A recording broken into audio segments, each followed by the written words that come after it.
La Sociedad Dominica de Medios de Comunicación, Sodomco, presenta A Pensar Más con Rosa María Palacios. Muy buenos días, señoras y señores, bienvenidos a Pensar Más con Rosa María Palacios a través de las emisoras de la Sociedad Dominica de Medios de Comunicación. La Sociedad Dominica de Medios de Comunicación está integrada por Radio Santa Rosa en Lima en los 1500 kilociclos en la amplitud modulada, la AM, y la FM 105.1 al sur de nuestra ciudad. También Radio Santo Domingo en Chimbote, Radio San Martín en Arequipa, Radio Veritas en el Cusco, Radio Cepagua en Ucayali, Radio Quillabamba, La Convención, donde nos miran por su plataforma televisiva, y Radio Madre de Dios Puerto Maldonado, donde nos miran y nos escuchan también por sus plataformas televisiva y radial. Se une a esta red de radio dominicas Radio Huánuco en Huánuco, Radio La Voz de Ayacucho en Ayacucho, Radio Pública en Puno, Radio San Valentín en Lampa, Radio Cumbre en Huancayo, Radio Moro en Ancash, Radio Milenio en Satipo, Radio Estación Solar en Abancay, Radio Oriente en Yurimagua, Radio Los Ángeles en Cajamarca. AM Tagua nos pone en podcast en todo el Perú y el mundo. Además tenemos los canales de Sodomco y de Radio Santa Rosa en YouTube. Usted puede entrar, ahí están los programas colgados, y también en la página web de Radio Santa Rosa, www.radiosantarosa.com.pe. 14 de diciembre del año 2020, ya estamos comunicados con Rosa María Palacios, a quien le voy a preguntar qué le dice su bola de cristal para el día de hoy, porque de verdad que hace unos anuncios. Rosa María, ¿cómo estás? Muy buenos días. Muy buenos días, Abel. Anoche me he reído mucho con nuestro público. Muy buenos días a todos los que nos escuchan en Lima, en todo el Perú y en el mundo entero. Se conoció ya a través de RPP el texto de la acusación constitucional que está planteando en realidad el señor Edgar Alarcón como consecuencia de la investigación del caso Richard Swing. Por eso es que tenían que revivir el caso Richard Swing, como dije hace algunos días, y por eso es que el señor Edgar Alarcón no se iba de la comisión a la que había jurado irse. ¿Qué es lo que pasa? Cuando el expresidente Vizcarra anuncia que va a postular al Congreso, ya el plan de vacarlo ya no es suficiente, se tienen que reactivar otras acciones. Y es evidente que una acción que puede desarrollar el Congreso es impedirle ser candidato. Y ustedes dirán, pero ¿cómo es eso posible? Lo inhabilitas para el ejercicio de toda función pública. Y cuando yo lo comenté, estaba revisando la fecha, ha sido el 2 de diciembre, el miércoles 2 de diciembre. Y no es que sea bruja, es que conozco la Constitución y conozco la maldad de los seres humanos. Entonces, tú combinas las dos cosas y sabes más o menos por dónde van a ir. Era evidente que, o sea, el problema de Alarcón con Vizcarra es personal, ¿no? Alarcón culpa al gobierno Kuczynski de haberlo dejado sin ser contralor, cuando todos sabemos que dejó de ser contralor por sus propios defectos, ¿no? Por sus propios defectos y sus propios procesos, además, que todavía están inconclusos. Está acusado constitucionalmente, pero todavía no se le ha juzgado. Entonces, en ese contexto, presumo que él cree que mejora su defensa si destruye a alguien en el camino, ¿no? Y se encargó de destruir a Barrios. Acuérdense ustedes que Alarcón era un hombre que grababa las conversaciones que tenía con el ministro Torne, con el ministro Zavala. Le gustaba grabar para luego extorsionar. Una cosa espantosa, la verdad. Entonces, cuando lo sacan, porque lo saca el Congreso, y al final, bueno, termina saliendo del poder, regresa amparado en UPP, un partido de izquierda, pero absolutamente radical, que tiene como una de sus banderas no solamente la nueva Constitución, sino a un Tauro presidente. Bueno, y este es el señor que se encarga de ejecutar un plan que a él le satisface, me imagino, de alguna manera, pero que también satisface los intereses de otro. Y que tenía que pasar por esto porque no había forma de impedir que Vizcarra postule al Congreso. No hay forma. O sea, la ley es bien clara. Se prohíbe al presidente postular a la presidencia, no hay reelección inmediata. Se prohíbe al congresista postular de nuevo al Congreso, no hay reelección inmediata. Se le prohíbe al ministro, que no ha renunciado 6 meses antes, postular a la presidencia o al Congreso. Pero en ninguna parte dice que se le prohíba a quien ejerce la presidencia postular al Congreso. En ninguna parte, porque nunca ha pasado. Entonces, esto cambia completamente la correlación de fuerzas, puede cambiar la correlación de fuerzas. Apenas Vizcarra comienza a hacer campaña y siendo una figura conocida, puede cambiar completamente la correlación de fuerzas para los próximos 5 años. Con lo cual, ustedes comprenderán que, pues, las cosas cambian completamente. ¿Quién hizo a Vizcarra congresista? El Congreso que lo destituyó. O sea, se la pusieron en bandeja. Lo iban a tener fuera de la política 5 años y esperaban hasta abril. No quisieron esperar, bueno, ahora lo tienen en la política los próximos 5 años sentado en el Congreso.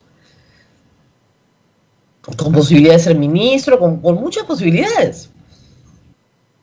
Porque a todos está más o menos claro, parece ser, a pesar de que las encuestas lo ponen todavía muy lejos, de que algo ha levantado Somos Perú con el solo hecho de anunciarlo. Una candidatura que estaba muerta, ahora está en 3, 4%, ¿no es cierto? Y estaba muerta, dependiendo de la encuesta. Así que algo lo ha ayudado.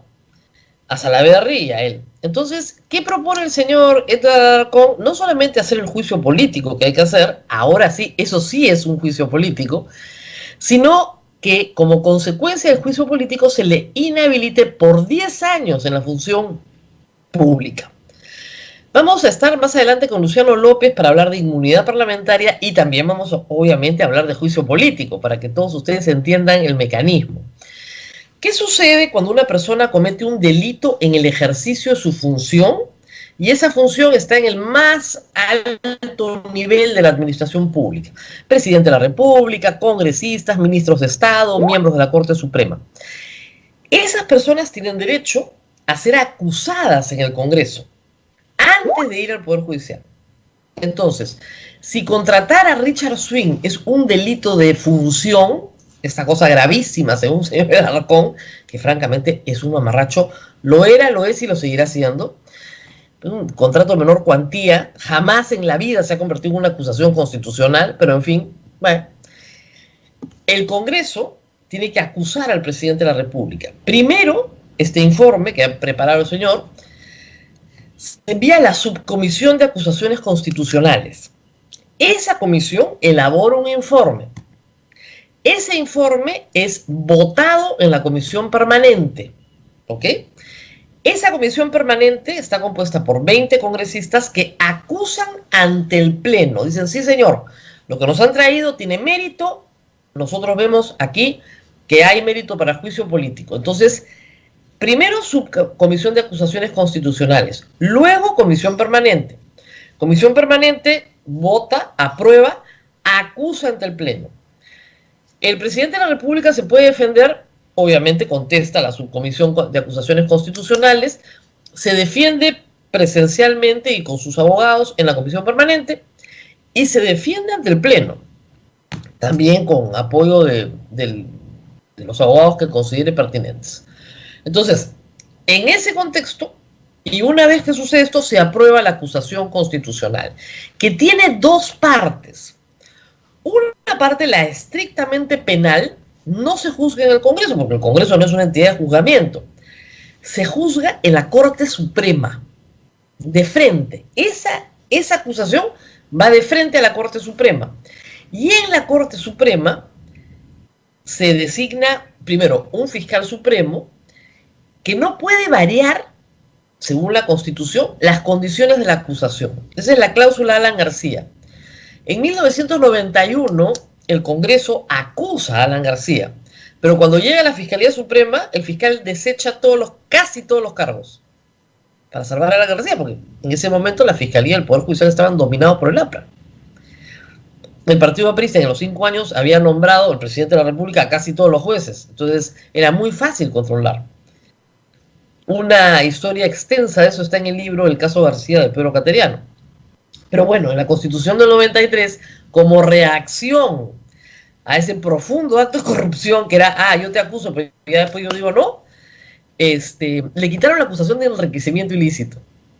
Entonces no se le pudo juzgar por esa razón, pero sí por las otras. Muy bien, pero la de enriquecimiento ilícito era la más grave. Entonces, la Constitución del 93 dice, el fiscal no puede modificar los términos de la acusación planteada por el Congreso.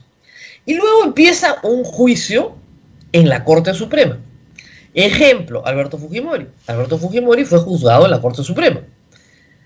Fueron vocales de la Corte Suprema, los 3 vocales que ustedes vienen sentados, el señor Videstein, el señor Prado Saldarriaga, vocales de la Corte Suprema.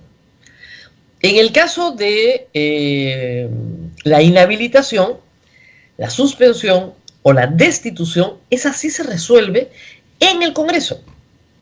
El Congreso tiene la potestad por sí y ante sí de impedir que una persona regrese a la función pública. ¿Okay? Hasta por 10 años. Esa destitución y esa inhabilitación a veces se ha discutido en foros internacionales. Por ejemplo, el caso de los 3 vocales del Tribunal Constitucional en la época de Fujimori. Aguirre, Rey, Terry y Delia Reboredo fueron destituidos por el Congreso en un juicio político. Ellos llevaron su caso a la Corte Interamericana de Derechos Humanos y ganaron. Entonces no es tan fácil. Pero bueno, en el caso de Martín Vizcarra tendría que ser inhabilitado por el Congreso. Pero acá vienen los problemas numéricos, ¿ok? De acuerdo al reglamento actual del Congreso de la República, en concordancia con determinadas resoluciones del Tribunal Constitucional, se necesitan 87 votos para inhabilitar a algún funcionario de alto nivel en el ejercicio de la función pública por 10 años. 87 votos del Pleno, 2/3 del Pleno. Pero no pueden votar porque han acusado, no pueden ser juez y parte, los miembros de la Comisión Permanente. Entonces, de los 130 votos que ustedes tienen posibles, resten 20. De esos 110, tienen que votar 87 a favor. Es bien complicado. Es bien complicado que alcancen esa votación. Si la alcanzan, pero bueno, consiguieron 105 para vacarlo, ¿no? Ahora, yo sí creo que a pesar de que lo paren en el camino, con el tiempo, Martín Vizcarra puede ir a la Corte Interamericana y le van a dar toda la razón. Pero toda la razón. Porque en pleno proceso electoral, que te saquen del camino con una artimaña, viola todos los derechos constitucionales. Y creo también que Martín Vizcarra puede poner una acción de amparo para garantizar su derecho a postular sin ser perturbado por la acción del Congreso. Estamos a 4 meses de las elecciones. Esto es un evento nuevo que se está haciendo a propósito para que no postule. Entonces, reitero, acción de amparo ya por la amenaza. Y la amenaza está concreta porque ya hay una acusación presentada. Se ha filtrado, pero está ahí el texto por el señor Alarcón. En la medida en que eso existe, el señor Vizcarra, para la parte de la inhabilitación, puede perfectamente poner por la amenaza en sus derechos civiles a postular, en derecho a ser elegido y elegir, por esa amenaza puede perfectamente plantear una acción de amparo y pedir una cautelar. Y parar el proceso, no en lo que se refiere a lo penal, porque ahí sí no afecta sus derechos a postular, pero sí en lo que se refiere a la inhabilitación. Y lo puede hacer ya. No le gusta al presidente Vizcarra porque es ingeniero litigar, pero yo sí creo que debería hacerlo. Porque la amenaza es real. Está ahí. O sea, ya lo pusieron en blanco y negro. Lo vamos a inhabilitar. ¿Para qué? Para el ejercicio de la función pública por 10 años. Porque no lo queremos postulando a nada. Obviamente porque tiene buena votación. Así están las cosas. No se ha visto todavía, reitero, el impacto, ¿no es cierto?, de su anuncio en las encuestas, porque todavía no ha empezado a moverse la campaña dura. Hemos tenido encuestas ayer, varios temas que comentar. El primero, Forsyth sigue arriba, bajando, pero arriba, pero según Ipsos, detiene su descenso, según UDP sí está bajando rápido. Y el problema es que, lo dicen en la encuesta de Ipsos, ¿no? El problema es que está ahí como mal menor, pero no despierta una adhesión y un entusiasmo loco. Entonces eso se va a caer. Y los otros son hay 10, digamos, que están en un pelotón entre 8 y 4. Y el resto es silencio, ¿no? Ya el resto, de los 23 ya sabemos que hay 10 que no juegan. No van a jugar. Están completamente fuera del juego. Y otros que puede ser. Y luego en lo que es listas parlamentarias, sí hay un poquito más de... Sorprende que en la de Ipsos salga tan alto Acción Popular. Yo no entiendo cómo puede salir alto Acción Popular después de todo lo que han hecho. Y tal vez Johnny Lescano despierte más simpatía, ¿no? Pero los que están actualmente son un desastre completo. Muy bien, esta es la explicación. Ahora vamos a hablar también de la inmunidad parlamentaria. Porque recién el sábado, después de todo lo que explicamos el viernes acá, varios se comenzaron a dar cuenta de que esto tenía un poco de truco, ¿no? Es decir, la inmunidad de arresto y de proceso por delito común cometido antes y durante el mandato, efectivamente queda en manos de la Corte Suprema. ¿Ok? La de antes queda en manos del juez ordinario. Pero no se elimina el antejuicio para los congresistas. Con lo cual, tú puedes decir, no, perdón, este no es un delito común, es un delito de función. Y por lo tanto está sujeto a antejuicio. Vamos a ver qué nos aclara Luciano López. Él tenía algunas precisiones también sobre las palabras utilizadas, sobre el léxico utilizado, porque parece ser que el titular de la acción penal es el juez cuando el titular de la acción penal es el fiscal en el actual código, en fin. Pero hay otras preocupaciones, Abel. Este fin de semana también se ha conocido un mapa del mundo de la prestigiosa revista The Economist, que señala que el Perú va a recibir la vacuna bastante tarde, tal vez a fines del 2021 o el 2022. Y esto ha comenzado a levantar muchas alarmas y a hacer preguntas, creo que preguntas válidas que todos tenemos a la ministra de Salud. La ministra de Salud ha dicho que no puede dar una fecha exacta y que cree que el primer lote de vacunas llega, los 9 millones que se han comprado a Pfizer, o la primera parte de esos 9 millones, en el primer trimestre del 2021, o sea, 31 de marzo del 2021. Pero el problema es que se están conociendo las preocupaciones de personas del sector privado, empresarios que integran el comando de vacunas y que dicen que el Ministerio de Salud no está actuando con la diligencia debida, que ponen una serie de obstáculos y de requisitos que no son dables en una situación de emergencia como la que estamos viviendo, arruinando la economía y el trabajo de miles de peruanos, de millones de peruanos. Por ejemplo, no quieren que haya arbitraje internacional, porque viola la soberanía del Perú. Entonces no puedo creerlo. No puedo creerlo. O que hay que hacer pruebas en el Perú para que validar lo que han hecho científicos del mundo entero. Si lo aprueba la FDA y lo aprueba la autoridad europea, ¿por qué no lo podemos consumir acá? Ya lo testearon otros.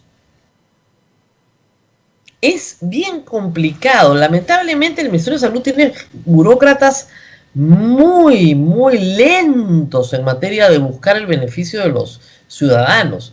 Y parece que, no sé, a veces tengo la sensación de que esta peste les da control y les da poder. Y sin peste ya no tienen control ni poder. Entonces mantengamos la peste. Es como la historia de un hospital hace poco en que no daban de alta a los pacientes de COVID. Sí, ¿pero por qué? Porque así seguimos teniendo presupuesto. Entonces, mucho cuidado con esto. Yo estoy realmente muy preocupada. Europa está entrando en una vacunación masiva que coincide, lamentablemente, con el invierno europeo y todo el hemisferio norte, que es muy crudo y que obliga a la gente a guardarse y a estar en ambientes cerrados. Y por eso la enfermedad se está disparando. En Alemania, me ha hecho una gracia, en Alemania han cerrado los comercios hasta el 10 de enero. ¿Ya? Acá recién los han abierto hace poco y a medias, ¿no? Acá todavía estamos con aforo del 60%, ¿no? Pero en todo caso, sí hay preocupación en el Perú en algunas zonas. Piura, estamos recibiendo muchas noticias de Piura preocupantes, a pesar de que ellos también tuvieron lo suyo al principio. En Piura hay preocupación y por supuesto viene la Navidad. Ya las normas se han dado, las advertencias están hechas. ¿Cómo vamos a pasar la Navidad? Separados, no nos queda otra. Por Zoom, algunos, yo por ejemplo, por Zoom con mis padres, no nos queda otra. Eh, Hijos, padres, en fin, los que están lejos, los que no han vuelto y no van a volver, porque no quieren volver al Perú hasta que no pase lo peor. Viajar es un riesgo, efectivamente, viajar es un riesgo. No todos lo pueden asumir. Y por otro lado tienes, bueno, que sí, te puedes reunir con la familia con la que vives, ¿no? Y si alguien viene, tiene que ponerse, o sea, lo que hay que buscar son patios, terrazas, jardines, espacios abiertos, muy abiertos, con mascarilla y en ese contexto, digamos, no hacer reuniones muy prolongadas. El tiempo es también un factor importante. El tiempo, la ventilación y la mascarilla. Y con esas indicaciones podemos cuidarnos. Quiero agradecer, antes de que pasemos a otro tema también, al ministro de Educación. No sé si te enteraste, Isabel, han dado una serie de disposiciones para quinto medio, ¿no? Así es. Pero disposiciones que son valiosas, porque es sus certificados de notas, cuándo se los van a dar, porque los necesitan antes.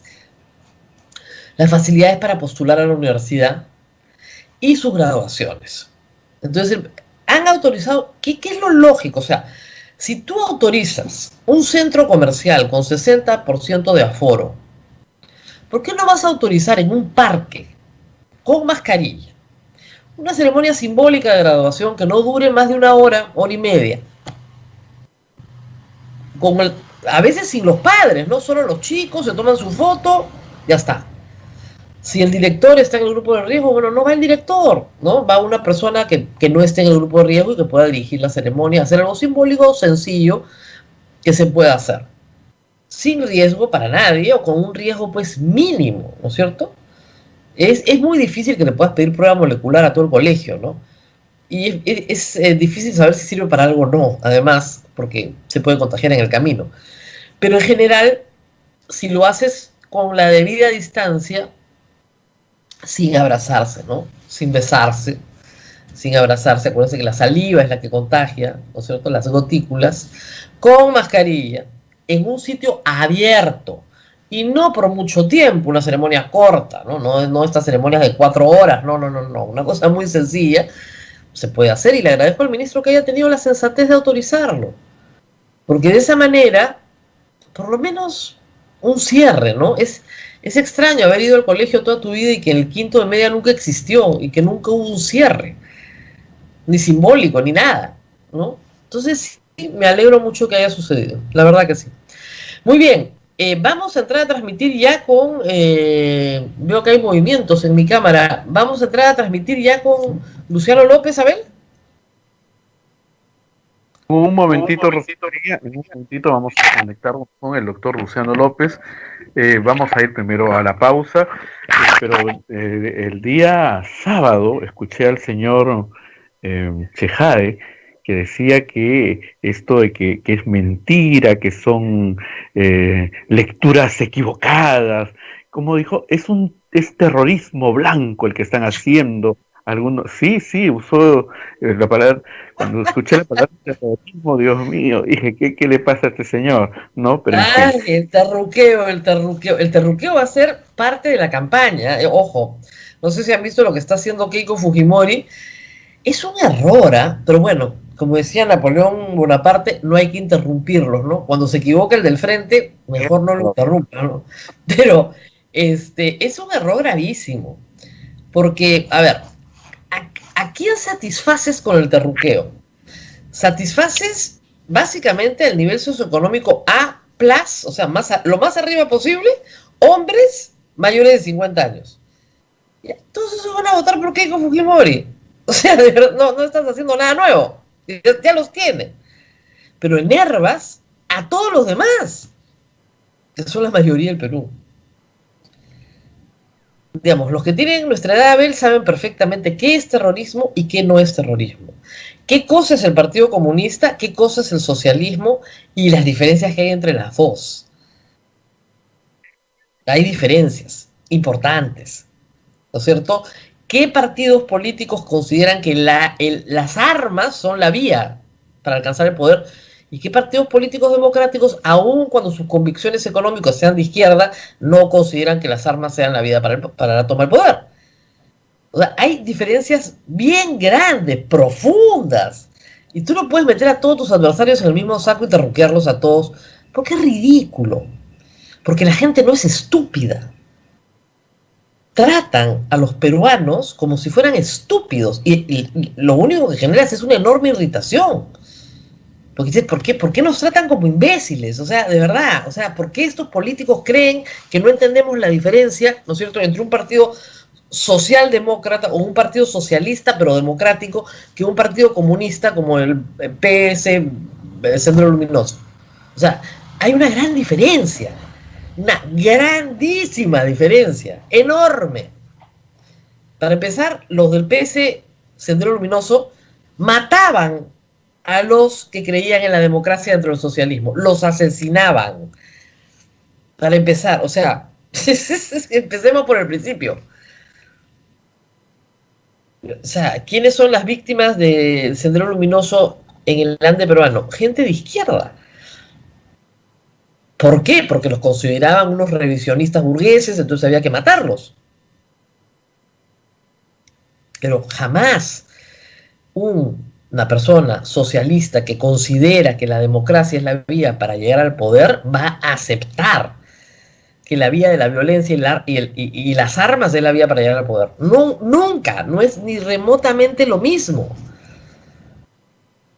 Pero no entiendo, o sea, ni siquiera se toman la molestia de hilar fino o de hacer docencia política. Lo que hacen eso es terrorismo blanco, para ya usar las palabras de Chejade. Eso es terrorismo blanco, es confundir a la población y decir, mira, ya vienen los terroristas. No, ya la gente no es estúpida, la verdad, francamente, y nos tratan como estúpidos, y eso molesta muchísimo. Y contra eso, más bien, la población se molesta. No creo que les vaya a resultar. Muy bien, Abel, vamos a hacer la pausa, como te decía, y regresamos. Hoy día va a haber eclipse solar, no sabía. No sé si en este lado del planeta, pero hoy se registrará último eclipse solar del año. Muy bien. Nos vamos a la pausa y volvemos. Bien, continuamos con A Pensar Más a través de las emisoras de la Sociedad Dominica de Medios de Comunicación.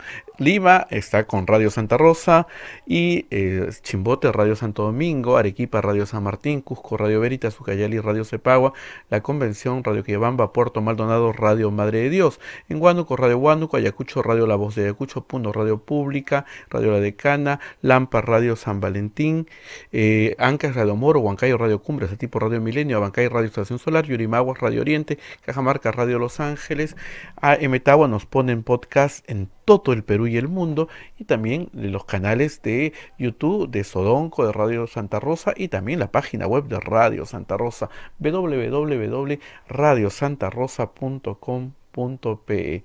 En estos días se habla de que varias cosas son inconstitucionales, y para que nos expliquen muy bien, vamos a prestar mucha atención todos.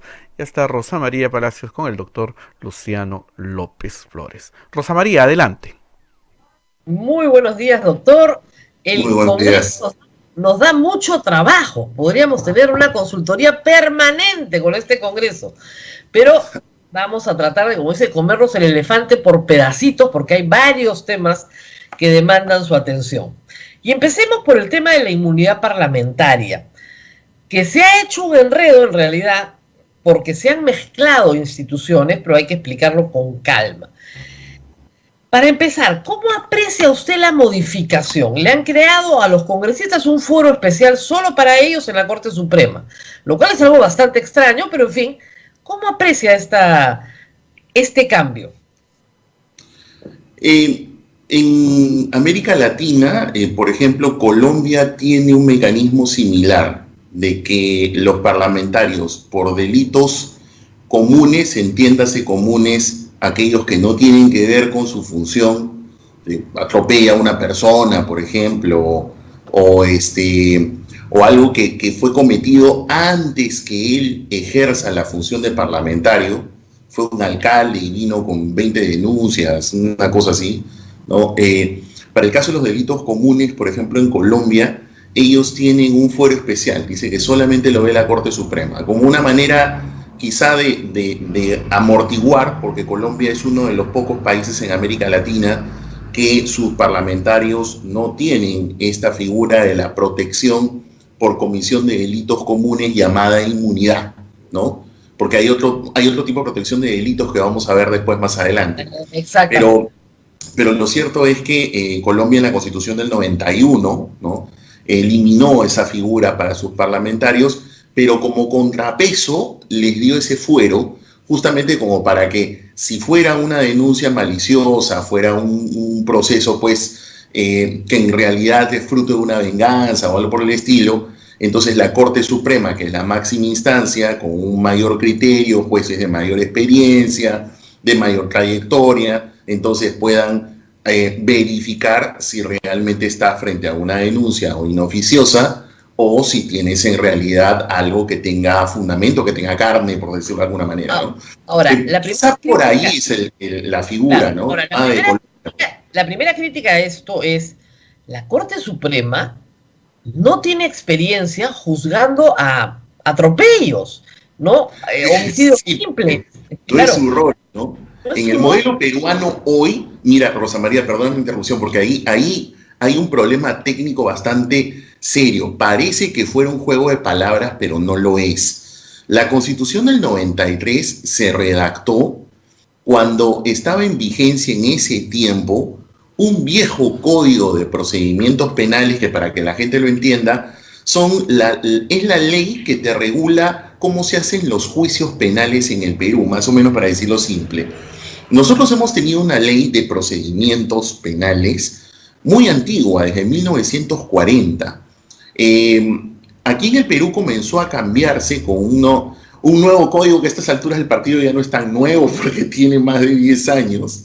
Lo que pasa es que se ha ido entrando en vigencia progresivamente. Prácticamente está en vigencia en todo el Perú, así que los amigos de Tacna, de Piura, que a lo mejor no se escuchan, saben que allí, en sus regiones, esta norma está vigente. En el único lugar donde no está vigente es en Lima y en Lima Sur, porque en Lima Norte y en el Callao, por ejemplo, sí está vigente.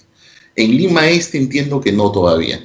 Pero todos los demás sitios, o sea, de aquí a Pucusana, en Chilca, ya está vigente. O sea, entonces, ¿cuál es la diferencia? Bueno, la diferencia es que el antiguo código usaba una palabrita que se llama procesamiento.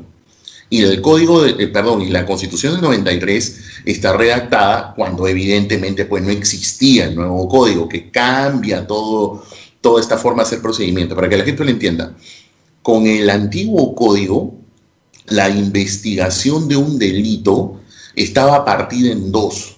Una parte, la inicial, se encargaba el fiscal, y una segunda parte, que tenía un nombre que se llamaba instrucción, se encargaba el juez. El procesamiento implica esas dos partes.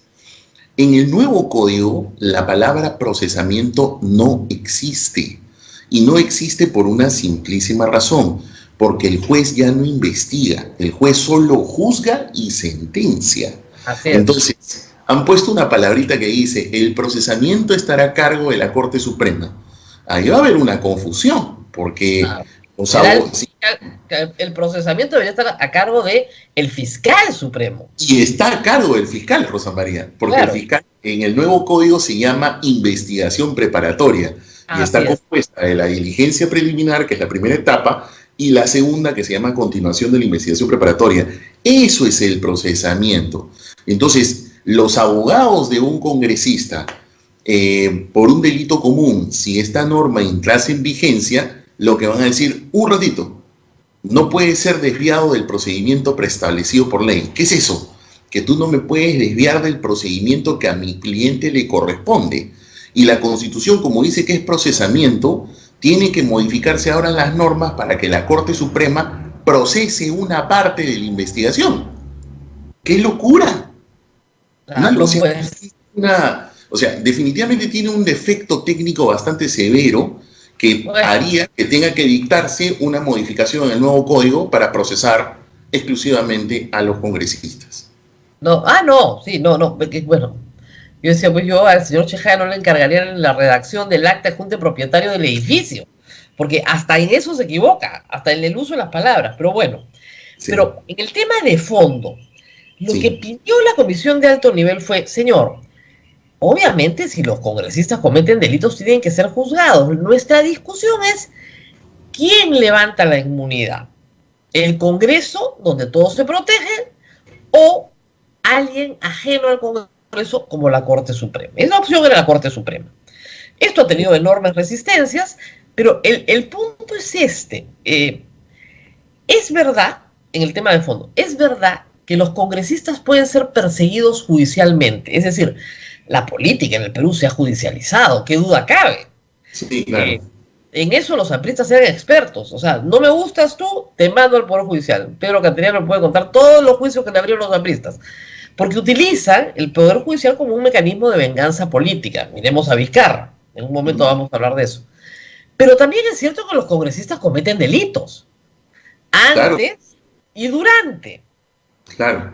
Ahora, esos delitos antes, ¿no es cierto?, y durante, pueden ser delitos de función o delitos comunes. Si yo era ministro y después soy congresista, cometí un delito siendo ministro, eso es un delito de función. Me corresponde antejuicio. Si soy congresista y cometo un delito en la función, me corresponde antejuicio. Ahora, vamos a ir despacio. ¿Qué cosa es la función? Por ejemplo, Luciana León vende su voto, ¿no?, a cambio de traficar influencias para un alcalde. Hasta donde yo sé, no la están procesando con antejuicio. No, sí, está con antejuicio. Sí, está con antejuicio. Ok. Sí, está con antejuicio. Pero digamos, ¿qué cosa es función y qué cosa no es función? Muchas veces ha habido una duda sobre eso. Sí, la jurisprudencia del Tribunal Constitucional, ya hay varios fallos sobre el particular. Hay uno muy conocido que es del año 2009. Lo que ha dicho el tribunal, que me parece útil, sí que vamos a usarlo, dice, delito funcional es cuando para poder cometer el delito, ojo, para poder cometer la conducta ilícita, es indispensable que el congresista use sus poderes congresales.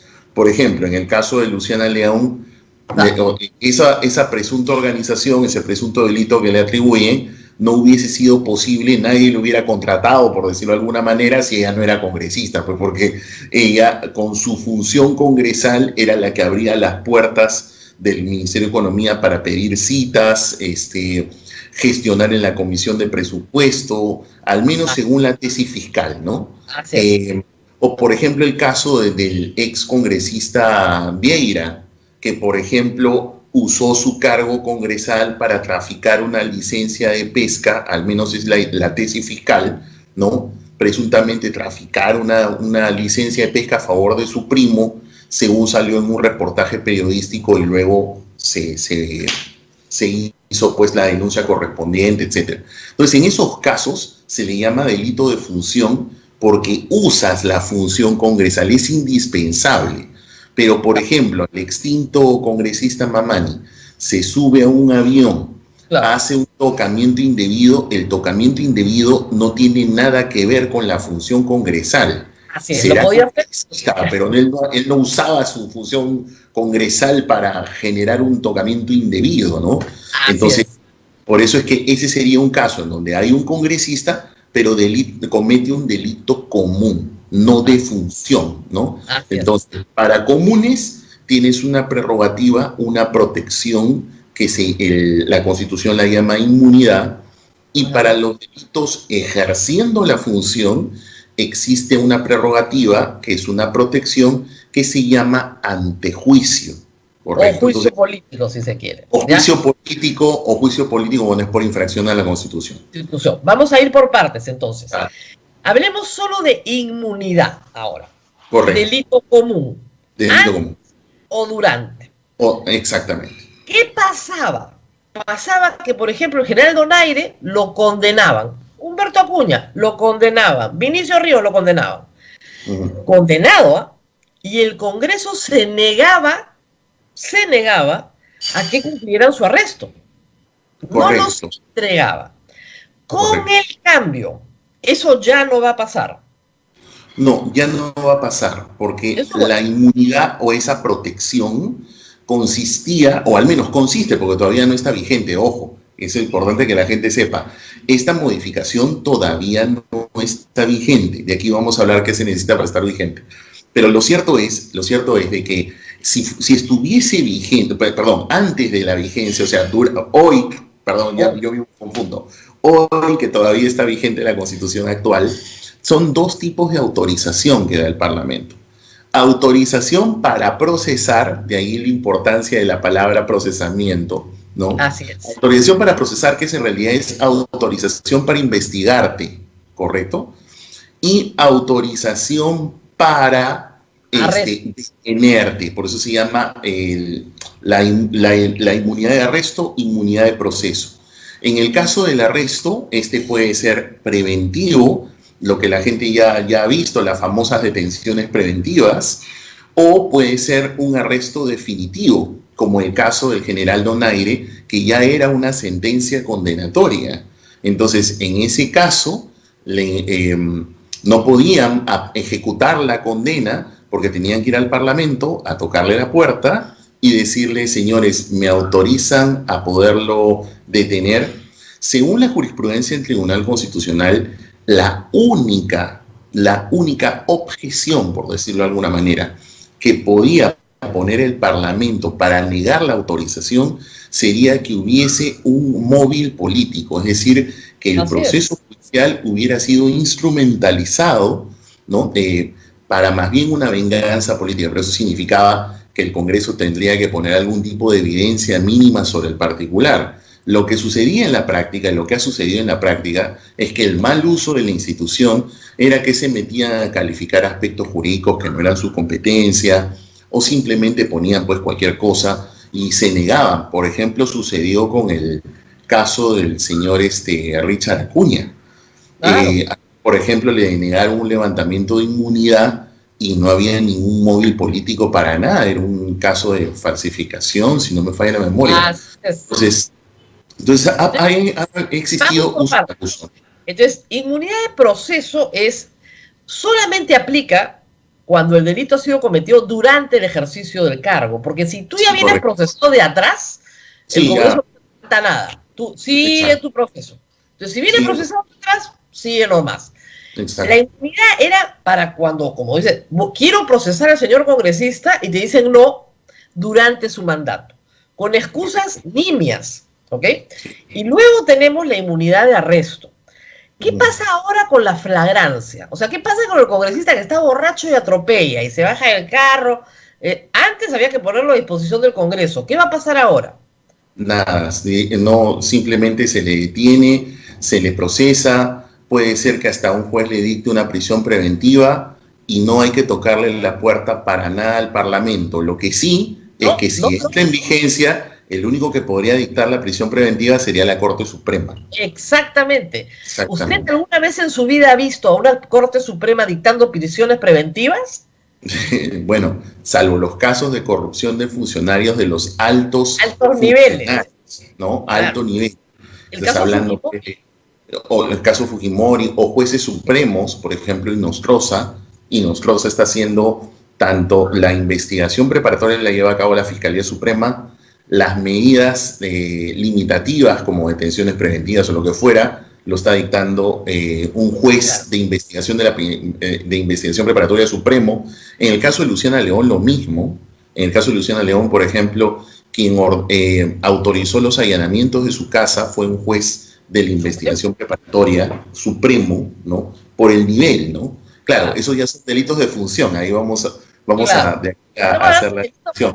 Pero más o menos podría usarse, ¿no? Como referencia. Está borracho, ¿no es cierto? Atropella, se baja borracho, le pega al policía, se resiste, un escándalo, ¿no? Lo más común que hay. Muy bien. Eso lo tiene que juzgar la Corte Suprema. La Corte Suprema. ¿No? Esa es cosa de loco. Porque diferente después es un delito de función donde hay un robo al país, ¿no? Pero en fin. Claro. Entonces, queda claro que con lo que viene, porque no, le digo, de la redacción del texto, no queda claro que se haya suprimido la inmunidad de arresto.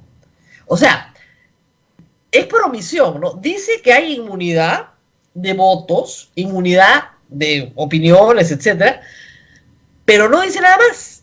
Entonces, por sustracción de las materias, o sea, ya no está en la Constitución, presumimos que así va a funcionar. Sí, es que tendría que entenderse así. Lo que pasa es que las prerrogativas o protecciones son de tres tipos en realidad.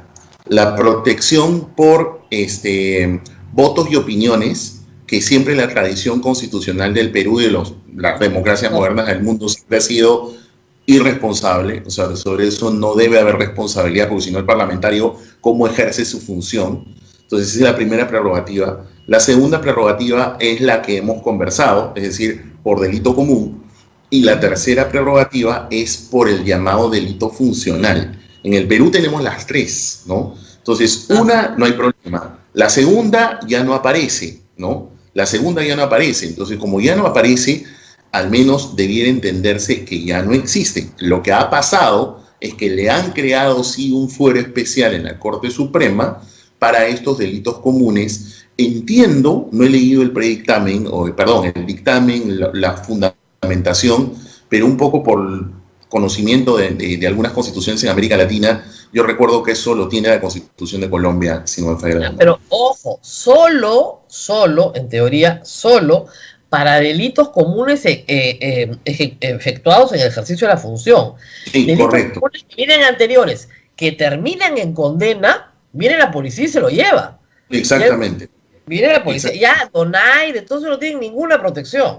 Claro, eso debiera tener sí una contrapartida, y ahí viene un problema de estar legislando por partes, ¿no? Porque te olvidas de las relaciones sistémicas que pueda tener una norma, ¿no? Porque, por ejemplo, uno de los defectos que tiene la Constitución del 93 es que no ha dicho nada respecto a cómo así un funcionario público que recibe una sanción, sea por un juez penal o sea por algún órgano de cierto nivel, como por ejemplo el Parlamento, o puede seguir ejerciendo la función pública.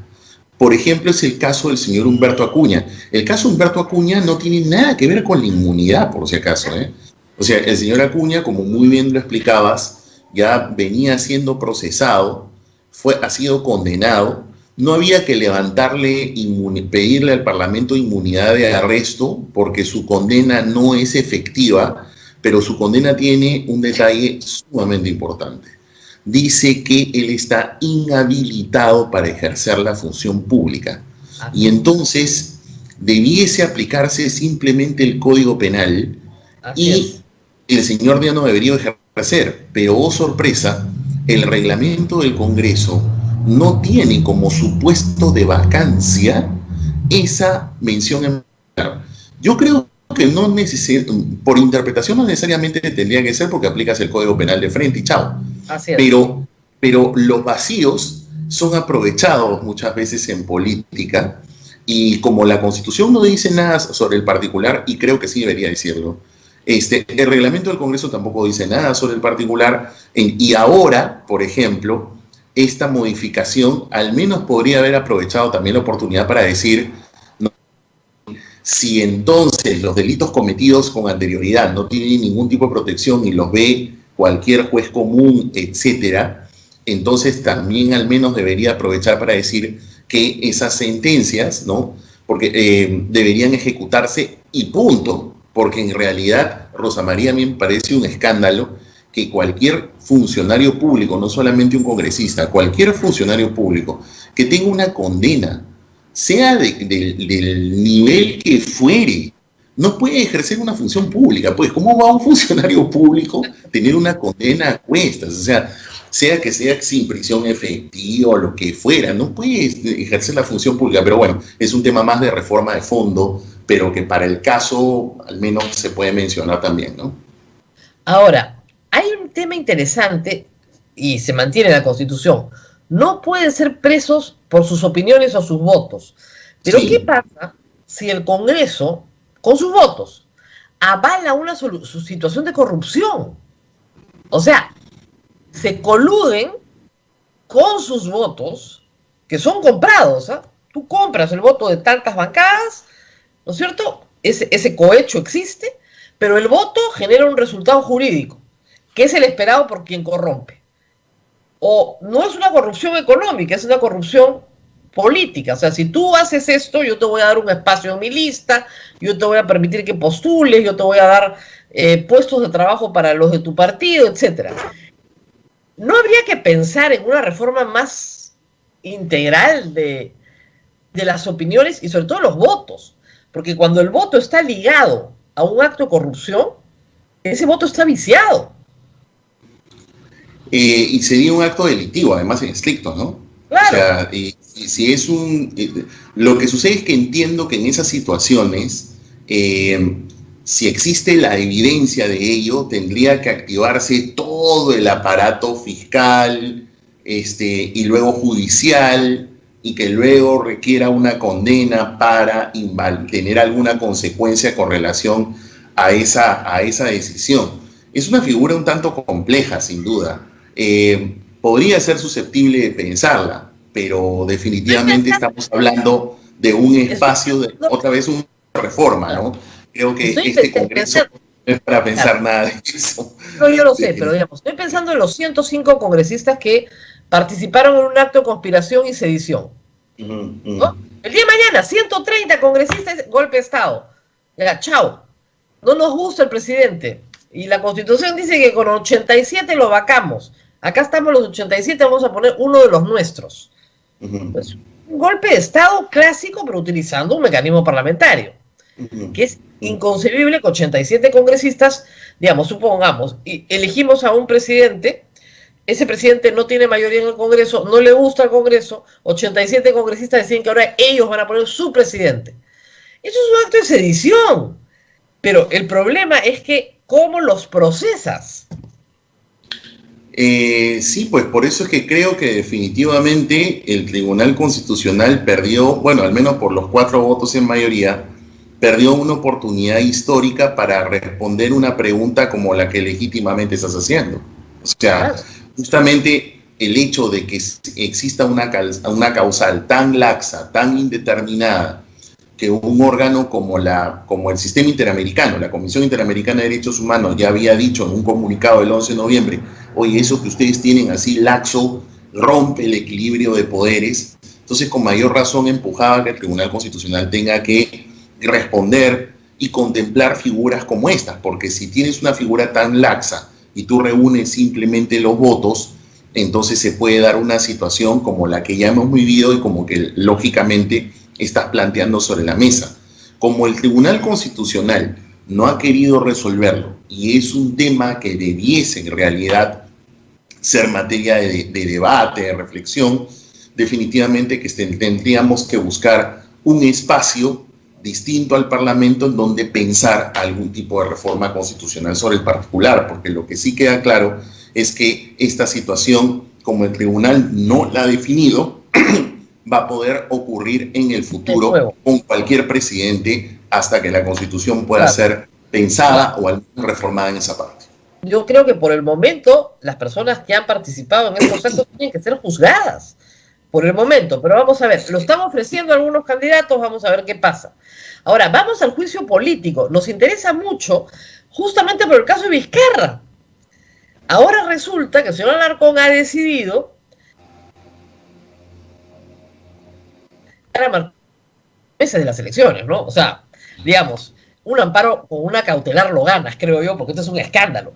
Pero el juicio político está pensado en la inhabilitación, destitución o suspensión del funcionario de alto nivel por el propio Congreso y normalmente va de la mano en el mismo acto del antejuicio para que esa persona, si el Congreso lo considera necesario, sea juzgada en el Poder Judicial, también en la Corte Suprema.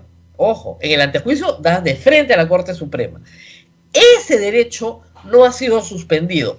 Y lo que dicen los congresistas es, bueno, no ha sido suspendido porque lo tienen los ministros, lo tienen los jueces de la Corte Suprema, lo tiene el presidente, ¿por qué no lo vamos a tener nosotros? ¿No es cierto? Entonces, ¿cómo explicar esto? Bueno, a ver, como decíamos hace un momento, los congresistas tienen 3 prerrogativas o 3 protecciones, ¿no? Ya mencionamos que es la de votos y decisión y deliberaciones, tienes la de delitos comunes y tienes también la protección por delitos funcionales. Ya señalamos que un delito funcional es ese ilícito que indispensablemente para cometerlo necesitas usar tu función congresal. Entonces, caso respecto a esta situación, puede ser que un congresista, efectivamente, él, los ministros de Estado, el presidente de la República, bueno, una vez que terminen sus funciones, los fiscales supremos, los jueces supremos, el Contralor General, el Defensor del Pueblo, los magistrados del Tribunal Constitucional, los miembros de la Junta Nacional de Justicia, mira cuántos, ya son como 9 los que he contado. Todos estos funcionarios tienen esa prerrogativa. Todos ellos tienen esa prerrogativa. Esta prerrogativa, concretamente, en el caso de los congresistas, para poner las cosas en su dimensión real, además, hay que tomar en cuenta que al menos cuando Vizcarra estaba en el poder y Vizcarra proponía reformas sobre el particular, nunca planteó una reforma con relación a los delitos funcionales. Si recuerdas, él no solamente no planteó eso, la comisión de alto nivel tampoco la pensó, o sea, ahí está el informe, solamente planteó inmunidad nada más, no tocó el tema de los delitos funcionales, y es una cuestión que queda ahí también dando bote y pensando. Operativamente hablando, lo que tú has dicho sí es correcto. Un congresista o cualquiera de estos funcionarios puede cometer delitos e incluso determinadas conductas pueden ser delitos e infracciones constitucionales. Para que la gente lo pueda tener más o menos en la memoria, voy a citar un caso que fue muy sonado y que les va a venir a la memoria inmediatamente. El caso de Kenji Fujimori con la famosa vacancia de PPK. Cuando luego se descubrió que en realidad era fruto de una negociación, ¿no? Entonces a Kenji le formularon una denuncia constitucional por las dos cosas, por comisión de delito y por infracción constitucional. La infracción constitucional es la que viene anexa, si el Congreso te la impone, la Constitución autoriza que el Congreso además te puede inhabilitar para ejercer cualquier función pública hasta por el plazo de 10 años. Entonces, ¿qué pasó? Esa denuncia se procesa de esta manera. La denuncia constitucional ingresa a la subcomisión de acusaciones constitucionales, de allí sale un informe, ese va a la comisión permanente. Si la comisión permanente la acepta, entonces formula acusación ante el pleno, ahí se defienden, y si viene por las dos, que es lo que pasó con Kenji y que parece que es lo que quieren hacer con el señor Vizcarra, ¿no? Entonces tienen que haber dos votaciones distintas. Claro. Una votación por la comisión de delitos, porque su quórum es menor, el peso de la votación es menor, es mayoría simple. Mayoría simple, así es. Excluyendo a los de la comisión permanente, es mayoría simple. Ajá. Y en el caso de infracción constitucional, excluyendo a la comisión permanente, es mayoría calificada. Claro. Con Kenji, ¿qué pasó? Se logró la primera votación, es decir, por antejuicio, es decir, comisión de delito, y por eso a Kenji se le suspendió en el cargo y pasó inmediatamente a la Fiscalía y luego al Poder Judicial, pero no se lograron los votos para infracción constitucional y por consecuencia inhabilitar. Eso es más o menos el camino que seguiría si es que este informe de la Comisión de Fiscalización se aprueba primero en la comisión y luego es aprobado en el Pleno, porque eso todavía tiene que ir al Pleno. Lógico, Si el pero Pleno lo aprueba, eso es lo que podría pasar. claro, pero tiene un camino largo, o sea, vas a subcomisión de asuntos constitucionales, se hace el informe. Ahora, van a correr como locos para tratar de que... Rosa María, si me permite rápidamente, con Kenji fue en 37 días. Claro, pues. Por eso van a correr como locos. Ahora, igual yo creo que no hay los votos en el caso de Vizcarra. Y mira, Kenji no era un enemigo político, ¿no? Pero en fin, pero su hermana ordenó que lo mataran y lo mandaron a matar. Claro. Fue orden de la hermana, para que vean cómo son las familias en el Perú. Sí, claro. Son bonitas.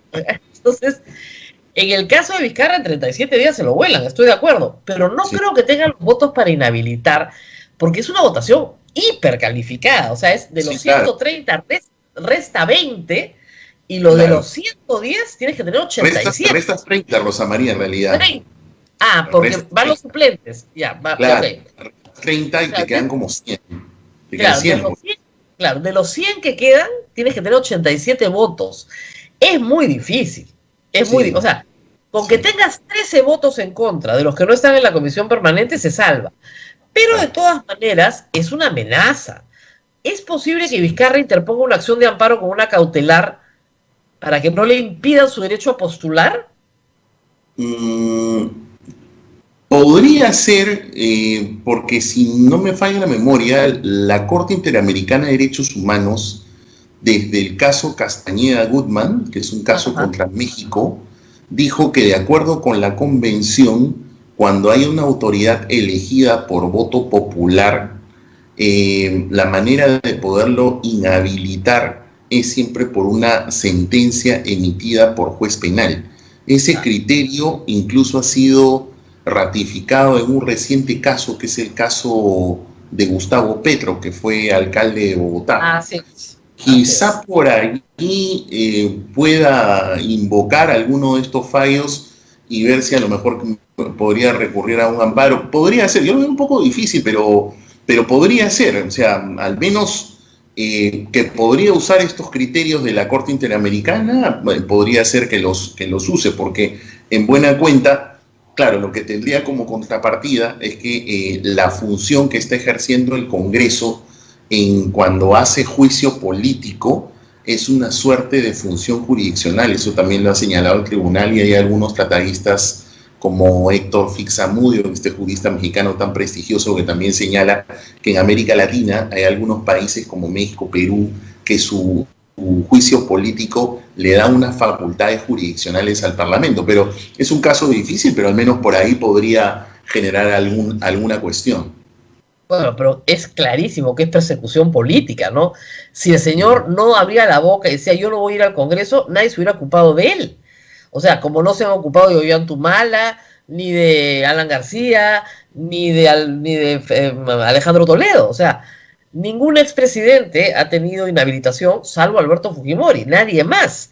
Entonces, claro, con casos más probados, ¿no? Entonces, tú dices, no, acá hay una persecución política. Y el caso de Kenji Fujimori es para todos claro que fue una persecución política ordenada por su propia hermana, o sea, sin discusión. Lo que quería su hermana era que su padre no salga de la cárcel, en fin, tenía otra agenda y tenía que, digamos, dispararle lo más rápido y lo más fuerte que pudiera. Pero así es. Ahora, el problema que tenemos todavía con las inmunidades es que la percepción que hay del público en general es que hay una situación de injusticia permanente. Que estos privilegios, digamos, no son los privilegios que tienen el resto de los mortales. Y que estas diferencias, al final, lo único que hacen es terminar favoreciendo delincuentes. ¿Cómo cambiar esa percepción? Yo no creo que esta reforma vaya a cambiar del todo esa percepción. No, para nada, porque otra vez se está haciendo por parches, sin mirar cuál es el meollo del asunto. El meollo del asunto, Rosa María, tiene que ver con cómo mejorar la representación parlamentaria. O sea, esa es la madre del cordero, esa es la raíz del asunto. El problema es que la verdad, los parlamentos, que creo que como tienen visiones cortoplacistas, intereses de grupo. Mira, la comisión de alto nivel, por ejemplo, planteó una salida. Esta salida es la de las elecciones primarias generales. Sin embargo, el Congreso disuelto aprobó la modificación, pero haciendo unas primarias entre los propios militantes. Ya pues no seas malo, ¿no? O sea, y encima ni siquiera van a votar todos, como se acaba de ver. Y además ha mantenido las elecciones por delegados, que las elecciones por delegados es otro engaño, muchachos. Entonces, el Parlamento que se nos avecina en el 2021 va a ser tan malo como este. O sea, va a ser tan peor como el que tenemos hoy o como el que hemos tenido con el disuelto, porque el problema está abajo. Si es que existiesen unas elecciones primarias abiertas, generales, en donde tú, yo y todos los ciudadanos de este país vamos a votar a los partidos por quienes consideramos que pueden ser nuestros representantes, entonces allí vamos a lograr dos cosas. Primero, que realmente los candidatos van a tener una mayor legitimidad. Lo segundo es que rompes pues una serie de compañerismos, de señalar a dedo quién es quién o quién compra el puesto, porque eso es en realidad lo que al final pasa. Entonces, pero como eso no está implementado o no se quiso implementar, que es la verdad, entonces lastimosamente seguimos en este rollo. El problema de la representación no va a mejorar. Por ejemplo, el señor Vizcarra, independientemente de las cuestiones evidentes que estás mencionando, pero por ejemplo, él ha anunciado que va a postular, pero probablemente va a pasar algo similar con lo que pasó con Urresti. Va a generar, o sea, va a jalar un montón de votos para ese partido y vete a saber qué cosa es lo que ingrese. O sea, hoy en día en realidad estamos todos esperanzados a que los partidos puedan hacer su mejor esfuerzo en llevar mejores personas, pero ya hemos visto que eso no es así. Entonces, lo que vemos es que vamos a tener un Congreso peor, ¿no? Claro, pero el problema es que no entienden, yo no creo que ya lo entiendan, a estas alturas sí entienden. El congresista no tiene iniciativa de gasto. O sea, no tienes que ser una bestia, ¿no? O sea, eso lo entiende cualquiera, por Dios. O sea, usted, señor, no puede ni crear ni aumentar gasto. Ya, todo lo demás puede hacer, no puede ni crear ni aumentar gasto. 2, usted no puede modificar contratos por ley, no puede. Todo lo que hacen es lo que la Constitución les prohíbe expresamente. Es para volverse. Es terrible. Y obligan Rosa María, a pensar otra vez en una reforma constitucional de qué tipo. Quizá colocar en la Constitución entonces este candado.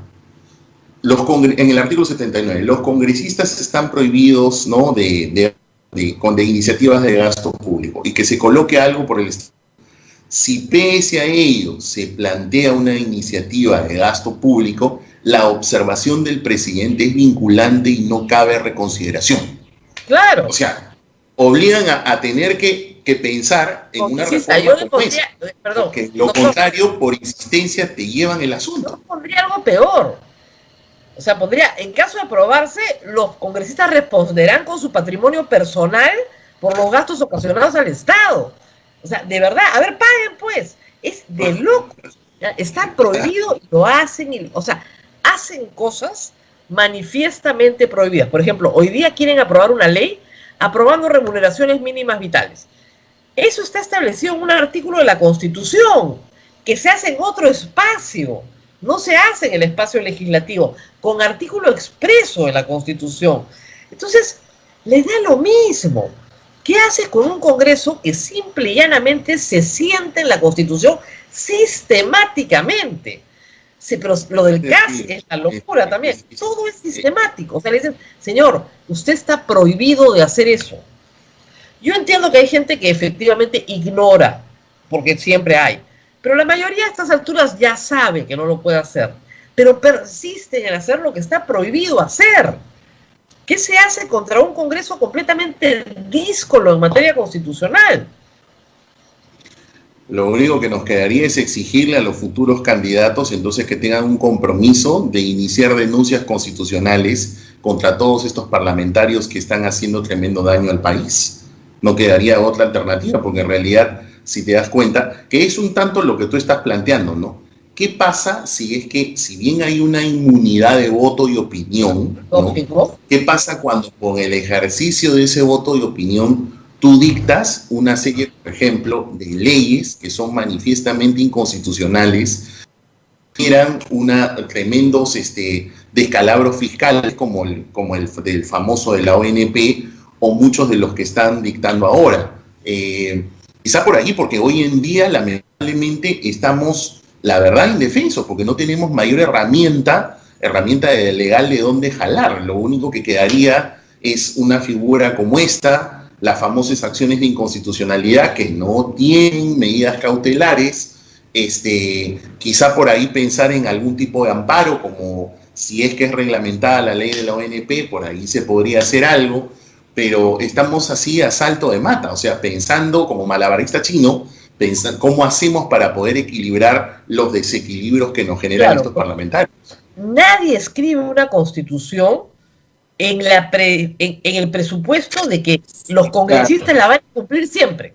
Exactamente. Más bien ahora habría que pensarla si es que hubiese un espacio de reforma, habría que pensar justamente cosas como esta, como por lo que te estaba comentando, colocar una cláusula en la Constitución que diga que en materia económica la observación del presidente vincula y que no cabe insistencia, con lo cual entonces ya no puede promulgar absolutamente nada, ¿no? Y que además genera responsabilidad. Entonces ya ahí como que se parece a la cláusula de la Constitución de 1933 que prohibía la reelección, ¿no? Es una cláusula terrible, porque no solamente prohibía la reelección, leía la Constitución, sino que prohibía que se propusiera siquiera en el Parlamento, bajo sanción penal para quien la propusiera. Era draconiana, o sea, no solamente no, sino que no la puedes proponer, y si alguien la propone, va preso. Eso, necesitamos una cláusula de ese tipo en esta Constitución, para que los congresistas no la violen todos los días. Pero no, sí, es una cosa realmente escandalosa, realmente escandalosa. Es la violación constante de lo básico, ¿no? Abel, no sé si tenemos preguntas del público o está tan confundido como nosotros. ¿Hemos o no hemos avanzado entonces con la inmunidad? ¿O hemos retrocedido un poco? No está tan mal, digo yo. No hemos avanzado en que se ha eliminado la autorización de arresto y de proceso, pero se ha dificultado, por eso que como dice Rosa María, no está tan mal, pero sí tiene una parte mala. La parte mala es que ha derivado esto a un fuero especial de la Corte Suprema, ha colocado una palabrita como el procesamiento que va a dificultar, pero lo cierto es de que si hubiese alguien, que es lo que lamentablemente ha venido ocurriendo, que viene ya con un pasivo de denuncias y de procesos y que cree que con el siendo parlamentario es el ampay me salvo, que en realidad es lo que ha venido ocurriendo, ya ese ampay me salvo ya no lo va a tener.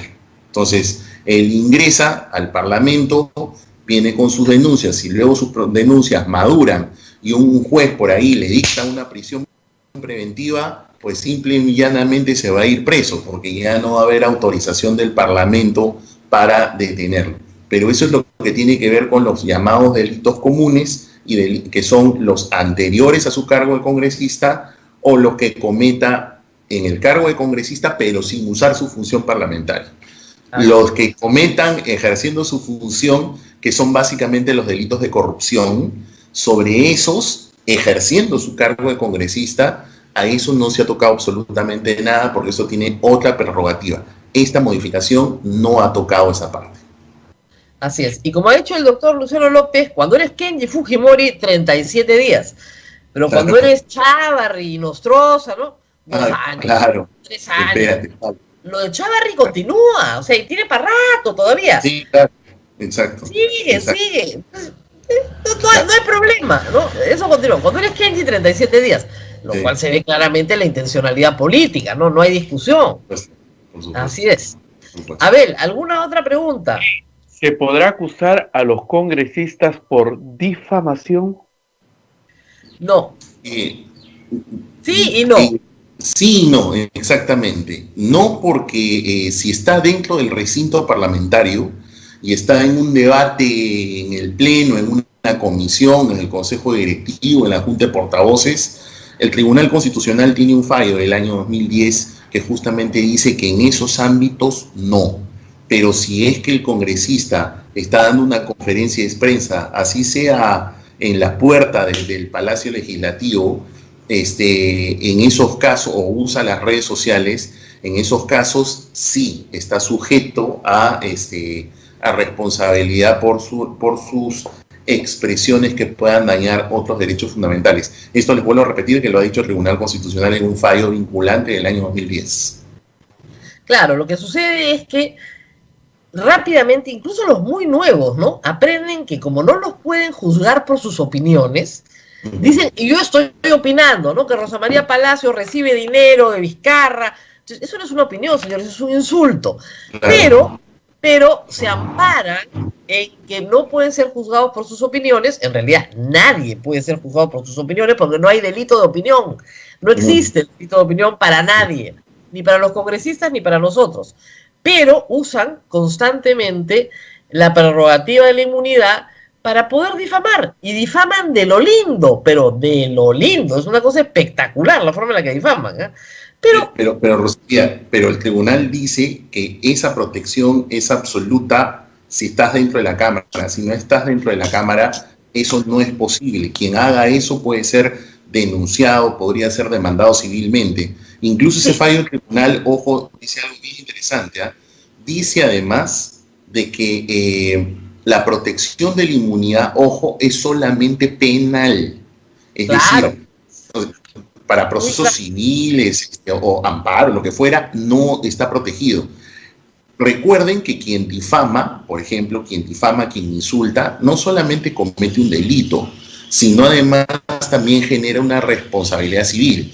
Hay veces que a la gente le duele, sobre todo a estos que están acostumbrados a tener juicios, les duele más el bolsillo que otra cosa. Entonces, una demanda por indemnización, por una extralimitación de la libertad de expresión, de la libertad de opinión, tranquilamente no tendrías que pasar para nada por ninguna autorización ante el Parlamento hoy en día.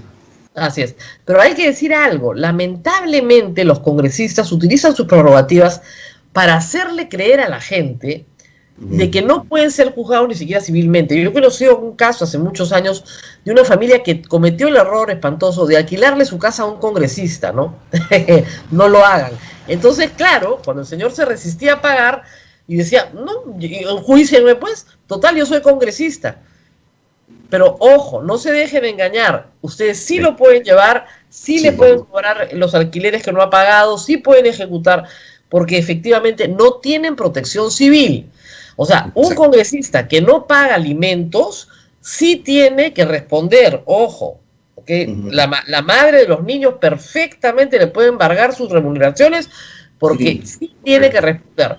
No es verdad que están libres de todo, no, ojo. Y incluso en un atropello hay reparación civil, tiene que pagar todos los gastos, exactamente igual que cualquier persona, sin pasar por ninguna Corte Suprema ni por ningún sitio adicional. Muy bien, doctor. Se viene una reforma constitucional, dicen que van a aprobar, espero, el proyecto de reforma de la reforma que está en la Constitución del 93, porque no se puede aprobar con un referéndum, se tiene que aprobar por la vía de la Constitución. Se refiere al proyecto multipartidario, ¿no? Está optando por un mecanismo que se planteó en el año 2001 de la Comisión de Estudios de Bases para la Reforma Constitucional. No lo dice, y he mirado el proyecto, no lo menciona, pero en realidad es uno de esos mecanismos que plantearon, que es aprobar una ley que establezca justamente convocar una asamblea y eso pueda ser consultado a la población en un referéndum. Pero no creo que les dé los plazos, ¿no? Porque veo que en el contenido habla de que sea esa consulta conjuntamente con las elecciones generales.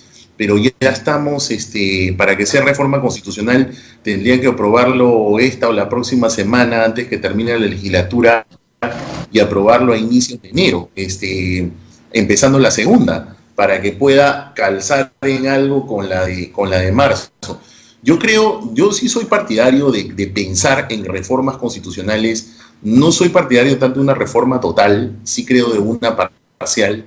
Sí creo que fuera el Parlamento, yo no le encargaría nada ni a este ni a ningún Parlamento. Pero pero yo creo que eso es un diálogo. Creo que eso requiere un proceso de diálogo, de ir conversando entre todos cómo hacerlo. No creo que deba ser tan precipitado, pero sí creo que deberíamos hacerlo, porque lo contrario va a pasar algo, al menos en mi opinión. Creo que o extremistas radicales de izquierda o extremistas radicales de derecha nos van a terminar haciendo una reforma, y ahí sí creo que, perdóname la expresión, sonamos todos. Yo creo que sí es, quienes pensamos en alguna perspectiva de centro, sí creo que deberíamos atrevernos a dialogar sobre la necesidad que al menos este quinquenio nos ha demostrado que requiere la Constitución hacer reformas urgentes, sobre todo en toda la estructura del Estado. No, en la estructura del Estado, de acuerdo. Lo que quiere la izquierda es capturar el capítulo económico para tener iniciativa de gasto, para constitucionalizar la iniciativa de gasto y eliminar... Pues, ¿no? Más bien ahí, en el capítulo económico, más bien donde si alguna reforma cabe, es para poner candados. No es para poner candados, y quizá sí creo para establecer algunos principios constitucionales para que el Estado tenga políticas de formalización de la economía. Pero meterle la mano al capítulo económico para abrir la actividad empresarial del Estado, etcétera, yo eso no lo creo. Yo creo que sí, en el capítulo económico, no, en serio, yo sí pienso que solamente dos cosas, a lo mucho. Candados, por el tema de la iniciativa de gasto. Creo que sí es necesario que Indecopi sea un órgano constitucional autónomo, ¿no? Con ciertas funciones judiciales, porque es indispensable. Y tres, creo que sí deberían haber unos principios para formalizar la economía. Antes de la pandemia estábamos en 70%, ahora después de la pandemia creo que estamos en 80%. Claro, pero lo que pasa es que nosotros somos uno de los pocos países del mundo, por nuestra gran informalidad, que tenemos el Pacta Sunt Servanda constitucionalizado. Y eso es lo que ha permitido el gran desarrollo económico del Perú. Eso y el retiro de la empresa pública. Esos dos pilares de la reforma, digamos, económica del Perú. El contrato es ley entre las partes, o sea, tú te comprometes y nadie puede cambiar eso, salvo tú mismo. Claro. Esos son los enemigos de la izquierda peruana, esos son los grandes... Yo al menos yo en eso estoy de acuerdo, como te digo. Para mí, lo único que debería, por último, pensarse son esas tres cosas. Indecopi, órgano constitucional autónomo, candados para que no hagan estos descalabros que hay con el gasto público. Y tercero, principios constitucionales de formalización de la economía. Pero todo lo demás yo no lo tocaría. Creo que son partes que no debemos regresar al pasado. Y toda la estructura del Estado, título cuarto, título quinto, a desarmarlo todo y volverlo a armar. O sea, eso definitivamente no puede seguir así. No puede seguir así. Pero sí creo que estas reformas deben ser fuera de cualquier parlamento. O sea, no debe estar dentro de un parlamento. Muy bien, nos tenemos que despedir. Muchísimas gracias a Luciano López por ayudarnos a aclarar este enredo, que sí, un poco enredado, pero ya veremos qué pasa. Y Abel, nos vamos despidiendo también. Sí, Rosa María, muchísimas gracias al doctor Luciano López. Gonzalo, gracias a ustedes, muchísimas gracias. Gracias, doctor. ¿Recomendarían al expresidente Vizcarra, conociendo este Parlamento, tomar las medidas precautorias, o le puede pasar como le pasó con la vacancia, que él se confió en la segunda y no hizo nada y ya vemos los resultados? ¿Le recomendarían? Preguntan aquí. La amenaza existe, ¿ah? Sí, claro. Y es cuestión que dice qué es lo que puede hacer. Total, ya él se mandó a decir de que quería ser congresista. Probablemente también, bueno, al menos es lo que yo creo, ¿no? Yo creo que él tiene una estrategia judicial paralela, porque hay una serie de cosas de las que indudablemente él tiene que rendir muchísimas explicaciones, y todos necesitamos también que las explique.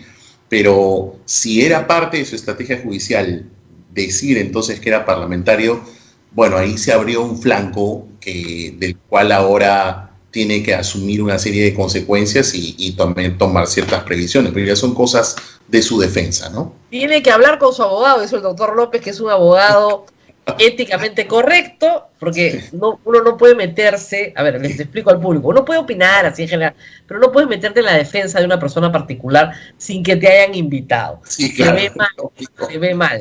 Sobre todo para un abogado en ejercicio como, yo no, porque yo no soy una abogada en ejercicio, yo soy, como es, sí, una abogada cachinera, no.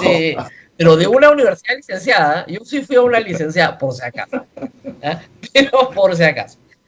No, muy gracioso. Muy bien, gracias, doctor, por estar con nosotros. Gracias, Rosa María, como siempre, por la invitación. Un gran abrazo, buen inicio de semana. Gracias. Nos vemos. Y a ver, nosotros también nos vamos despidiendo, pero antes de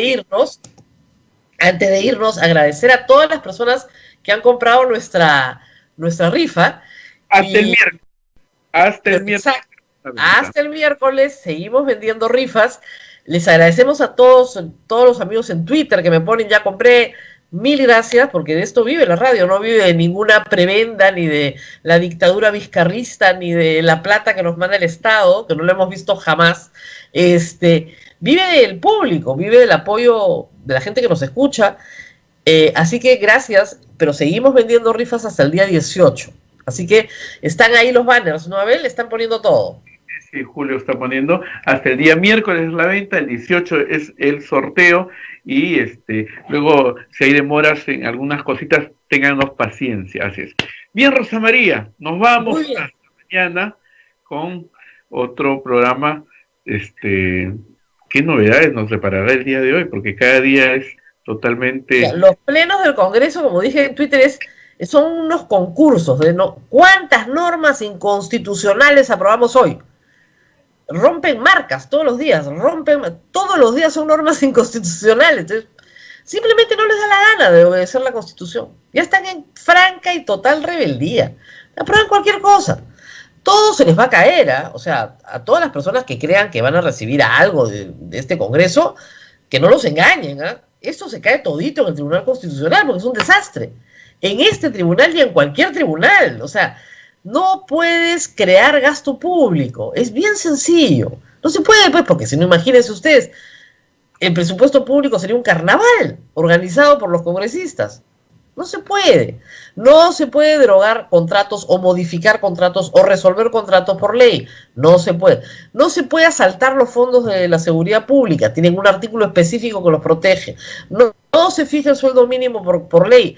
Todo eso está en la Constitución, está todo ahí, lo único que tienen que hacer es leerla, pero ya nos queda a nosotros leerla y aprender, porque en el Congreso sí la conocen, ya tienen varios meses, ya la han leído, ya saben que están actuando mal, saben perfectamente que están actuando mal, y van a radicalizarse en esas posiciones, porque creen que con eso van a conseguir votos.